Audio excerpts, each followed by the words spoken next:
Shalom, we are here in the Knesset of Israel. Israel's legislature reads HaKnesset. We're here to meet a delegation of U.S. And Canadian top university student leaders. The students are here because they have witnessed the anti-Semitism wave on their campuses, and they're here to discuss the strategy of how to combat this anti-Semitism on their campuses, as well as to articulate a sustained and effective pro-Israel message that they can take back with them to their campuses and friends. So let's go join them as they're meeting Knesset member Danon. He's a member of the Likud party and has also served as Israel's permanent representative to the United Nations. Danon is well connected and has lots of international experience and has been filling this role of hosting international delegations during these intense times. We met a group of courageous young students, and I'm sure that when they will go back to campus, they will speak up for Israel, they will stand against evil. And they came to show solidarity with Israel, but also they gained the confidence to stand against evil. It's not easy, but every generation we see new leaders emerge and take the positions to fight hate. Today there's a lot of hate and lies on campuses, and the majority of the students are quiet, just ignoring it and allowing it to become the narrative. I think that those students, when they will go back, they will not be quiet. They will confront the lies, they will confront the hate, and they will be able to speak the truth. I wish we could have bring to Israel tens of thousands of students to see what we are facing here, to understand the reality. We cannot do that, but I think by using education, it's the key tool to bring those people to become more involved. The students had a time of questions and answers with Knesset member Danon. One of the main questions asked was, what can we on campus do to help Israel? This is what he answers. We initiated an event for ambassadors in Israel during Hanukkah. So we invited them to visit families of Israelis who had to move their homes from the north and the south and visit them in one of the hotels that they are staying. So that was a good experience, and it was soft because they didn't come to support. It's a humanitarian issue. People are left their homes for 2 months and they need support. So it was easier for the ambassadors to come and show support. So I think you can go to that direction to tell them, okay, we're doing an event to support the families of Sderot who left their homes, and we collect toys and we send them to wherever they are, in hotels in Jerusalem, for example. That will be maybe easier to get the humanitarian aspect, and we are stressing it. Whenever people are pushing you about the humanitarian issues, push back about our humanitarian issues. We have 129 hostages. So we have, yesterday, I think you slept, but I had an interview with CNN, 4 a.m. Israel time. And I was pushed by the reporter about why we are arresting, the way we are arresting Hamas terrorists in Gaza. You saw the footage with underwear, and why we are doing it. So I told, listen, let's talk about our hostages. We haven't seen any footage. Nobody visited them. Those terrorists will go to jail. They will go to court. They will have lawyers. So I have no issue with the footage you just showed. So push back. So first is to work as a coalition. All these guys, these 20 guys, didn't know each other before. The fact that now they are united, they can exchange ideas and programs and work together is the first step. Secondly is to pass legislation on campuses against Hamas. To have every campus to recognize Hamas as a terror organization, to not allow pro-Hamas discourse on campuses. I think this is really, really the most important step to take, because it's all about Hamas today in college campuses. So if they can support legislation against Hamas on campuses is the first step, and work collaboratively and together, that will be the second one. And the third one is find the allies. We have many allies around the world, Christian allies that are all over the place. To do what?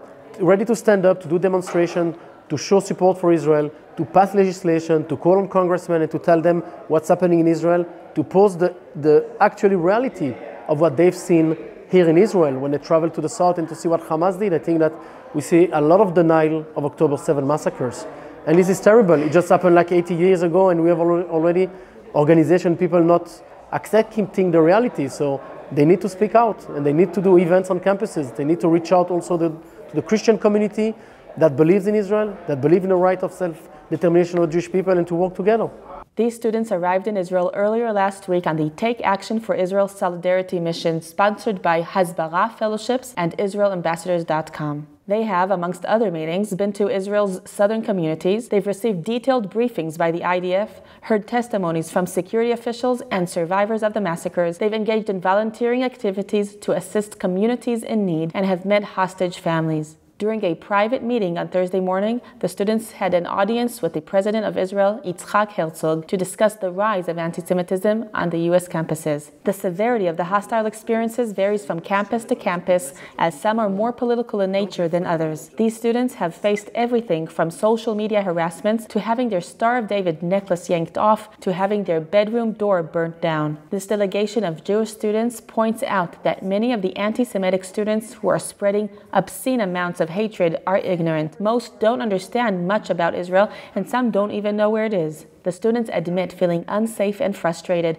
Some of them even feel scared. Fighting for their Jewish identity like never before, they say that the attacks they've faced have taken their Jewish pride to the next level. They are eager to push back. You visited hostage families, hard-hit villages around Gaza. Has anything impressed you, or were you impressed differently than what you thought before you came? So we went to Sderot and we met with the Bibas family, and we also met with a friend of Noir Gamani. It's different from when you see it on your phone and your screens and your TV when you're watching the news. But when you're seeing it in person and you're hearing these testimonies in person and seeing the damage that was caused physically and emotionally to everybody, not just the Israelis in Israel, but to the Jewish people as a whole, it's a whole different meaning, it's a whole different perspective. Here I'm seeing it live, I'm hearing the actual live testimonies and experiences that people have seen and witnessed, versus seeing it on the TV. It's not real. There's no personal connection, and you're just seeing what the reporters are reporting, and obviously sometimes the media can be very biased. So, what action are you going to take, or you're hoping to take on campuses that's not only a demonstration? I would say it's bringing back the stories of the survivors and those who have helped to save people. I vividly remember in Sderot, there was a Zaka volunteer there, and he was talking about the stories of him seeing a family of 5 burned alive together in their shelter. Those are the stories that need to be brought back to campus, so to show that how vicious these monsters Hamas are. Knowing your campus and some of the students there and the vibes, do you expect this to change something in their opinion? I hope so. I guess we'll have to wait and see. It's been very difficult because of not only professors on campus who preach the talking points of Hamas and of the vile rhetoric that they give, but it's also ingrained in the culture in the city that I live in. So it's going to be a challenge, but I'm ready to fight. Any action from your side, something new that you haven't done before? I think, like Sam, I think bringing stories from people that I've met is what I'm most excited for. I mean, we've had a bunch of programming that we've been doing since October 7th about, educating people about Israel. But I think that the nice thing about this program is it's given me a lot of connections of other college students who, are able to bring just different eyes to look at it in ways I haven't before. How can Israel help you be a better ambassador in your campus? I think just offering opportunities to visit definitely, is a major resource, and just giving people of all backgrounds an opportunity to see what the real Israel is, how people, coexist and live together. I've met, I've done, Israel trips like Birthright and Onward, and I've met friends who go to, like half Jewish and half Palestinian schools, and there's a lot of coexistence that the world ignores. And if people just have an opportunity to come here and see, then it could, really, change the narrative.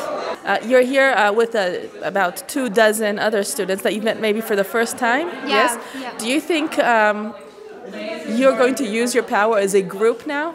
Of course, yeah. I think we, as a Jewish people, we are all united. We are all the time together. We try to like fight together, you know, like be unite together. And this is the power of our Jewish nation, the power of Jewish people. And of course, I would like to continue like be in touch with these people who I've met on this trip, and as well as meet other people, other like Jewish people. So yeah, I think it's the power of Jewish people. We're always united. We always want to be together. We always want to do something together. As we join these students for half the day here in Jerusalem, we can realize of how important this trip is in bringing a new perspective on the importance of or significance of fighting for Israel. Some of them, many of them, feel that they did not fight strong enough for Israel. They were not a voice, a clear voice beforehand. They spoke on this podium. They shared a lot of experiences with each other with lots of emotion.